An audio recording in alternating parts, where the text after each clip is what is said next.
Marvel Studios engages in a difficult balancing act. They've done a better job than most studios at adapting source material into films. That means they have to give all of us fans of the comics what we want, while still finding ways to surprise us. And that's not easy. So it's no mystery they'd want you to forget one or two things about your favorite superheroes before you see them on the big screen.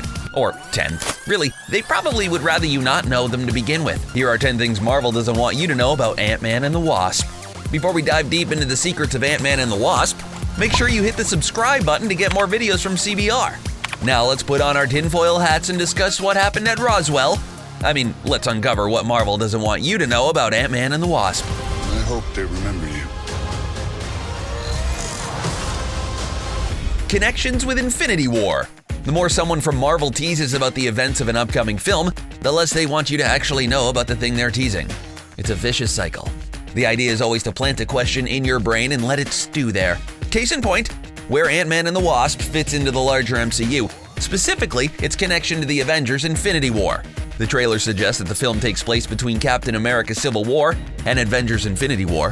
For those of you who haven't seen all of the MCU films in sequence, understand that this is a departure from Marvel's typical MO of sticking to a linear storyline that keeps moving inexorably forward. This means events could end up clarifying or changing our perceptions of events in later films, specifically Infinity War. So when Infinity War's co-director Joe Russo was asked by Screen Rant about how Ant-Man and the Wasp would foreshadow or connect with this film, he gave this cryptic answer. From a plot standpoint, if there's any corollary, Ant-Man and the Wasp probably has some elements that stitch in. And in a recent interview with NDTV, Paul Rudd confirmed that Lang was under house arrest during Infinity War. Evangeline Lilly joked in the same interview that she was there, just too small to see.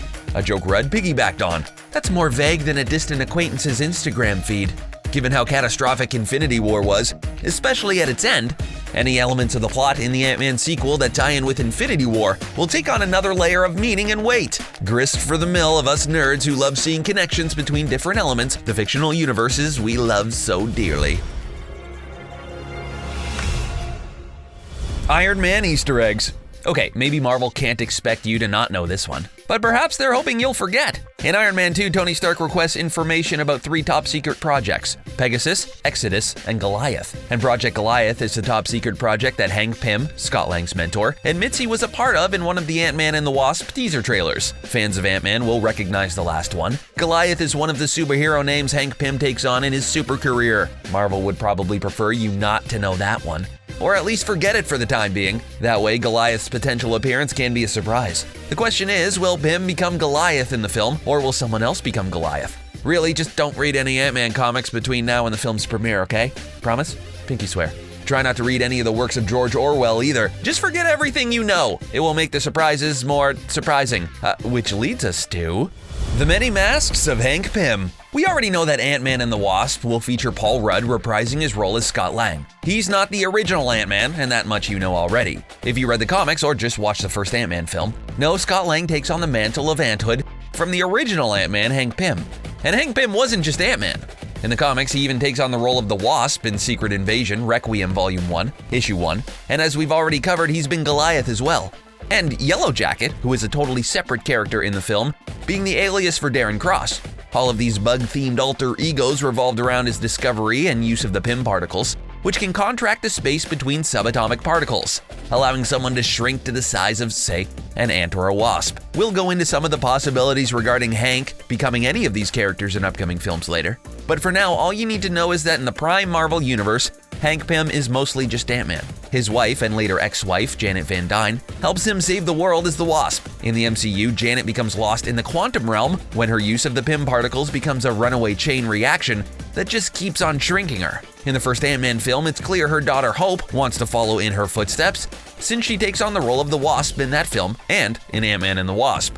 But aside from how difficult it is to keep track of who is Ant-Man or the Wasp in the source material, there's another little secret Marvel wants fans of the comics to forget. Hank Pym is basically Ultron. You heard that right. In the comics, his brain and personality engrams are used to create Ultron, an experiment that didn't go down so well, given that Ultron is a villain. Now we know from Avengers: Age of Ultron that Tony Stark and Bruce Banner are responsible for Ultron in the MCU. But Ultron's appearance in the Ant-Man and the Wasp trailer is telling. Perhaps there will be a connection between Pym and Ultron in this film after all. So, how long have you been Ant-Man again? Not long. It just sort of happened. Cassie Lang. In the Ant-Man films, Cassie Lang is a young child, appearing slightly older in the trailer for Ant-Man and the Wasp. But in the comics, she's a teenager who becomes a member of the Young Avengers after the death of her dad, adopting aliases like Ant Girl or Stature. She also dies in those comics at the hands of Dr. Doom, only to be resurrected by a morally inverted Doom later on. Oh, comics. But anyway, remember those potential Avengers tie-in we discussed earlier? We definitely know that Cassie will be a teenager in the next Avengers film. Most likely, she'll be one of the Young Avengers to fill the vacuum left by all those dead heroes killed by Thanos in Infinity War. So the question is, will Scott Lang die in Ant-Man and the Wasp? Or perhaps he did die in the St. Thanos Day massacre. Either way, Paul Rudd could have been under orders to conceal his potential off-screen death in Avengers. Will the MCU mirror the comics when it comes to Cassie's story arc? We do know from the trailer that she looks up to her dad. Either way, it's a foreshadowing of her superheroine career to come. Scott's death could be the catalyst to propel her into a bad guy fighting career. It's an intriguing possibility, and it's definitely the kind of spoiler that Marvel keeps closely guarded. Who knows? Maybe Marvel has real-life superheroes guarding their vault of spoilers. Is it possible? Rescuing Janet from the quantum realm. Remember earlier when we discussed the many masks of Hank Pym and went into his backstory to reveal that his wife Janet got lost in the quantum realm while serving as the Wasp? Well, it looks like she's probably going to be rescued. This is a pretty easy one to figure out since Michelle Pfeiffer has been cast as Janet. That's awesome. Somehow it seems doubtful that she was cast just so she could phone it in during a flashback. Reuniting the Pym family would be an uplifting coda to the downer events in Infinity War, which is still fresh in everyone's mind. It also reinforces our last point about the potential death of Scott Lang. Killing off Scott would definitely be a depressing turn of events, with audiences left grasping for hope in an increasingly darkening MCU. Maybe rescuing Janet is the balancing act the writers are doing to kill off Scott without making the whole film into a sob fest. And the trailer seems to reinforce this possibility. We see Ant-Man traversing the quantum realm in the trailer. Perhaps he's looking for Janet, and perhaps he'll find her. The question is, does he rescue her from the quantum realm, or does he get stuck there himself? Going back to Paul Rudd's comment about being too small to be seen in Infinity War, it could suggest that Lang is stuck in the quantum realm with Janet. And that dovetails once again into our previous theory about Cassie. It doesn't make much of a difference if your dad is dead or lost to our reality, because he's smaller than a proton. Both possibilities could lead to the kind of trauma young superheroes are born from.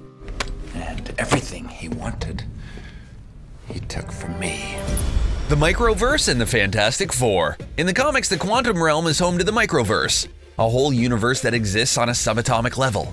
It's full of intelligent beings, and at one point it was the home for Dr. Doom, nemesis of the Fantastic Four, who arrived there after being exposed to a shrink ray.